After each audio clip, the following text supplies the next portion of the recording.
I had popped that can of that Mark 9 on myself like 3 months prior. So I was really nervous about getting up on top bunks to check with my Mark 9 anymore. So every time I get on, I would like just set it on the inmates table in G block. Yep. And then get it back and put it back in my holster, right? We had a big lockdown, whole unit lockdown where we had CERT come in and x-ray machines and everything was cell to cell looking for weapons and all that. Take the 4 inmates out, put them in the showers, lock them up, check everything right.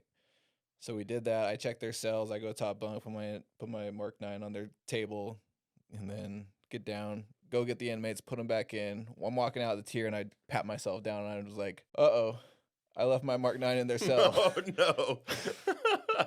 That is not good. That was I was like, oh my gosh. Luckily, it was like a soft walk, and it was the very last cell. So I walk up to him, and I'm, gosh, either they're going to spray me or something. I was like trying not to tell anybody about it. And I went up to him and they're just laughing their ass off inside the cell. And I just was like, I'm just going to try this out. I opened up the bean slaw and they handed it to me. I was like, oh, thank God. I would have put a good C note in for him or something. something. Dude, I gave them extra lunches that whole week. I was like, your extra lunches, extra breakfast. But immediately after I did that, I went to Miller's office and I was like, this is what happened. I did this. I'd rather you find out from me than...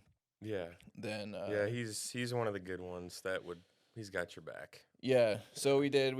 I had to read the whole policy on tool control and everything like that. And there was it was in my file and stuff, but I was like, I do not want I'm just lucky that nothing else happened. Like if they would have just started spraying me or oh my gosh. No, that could have gone bad, really, really bad for sure.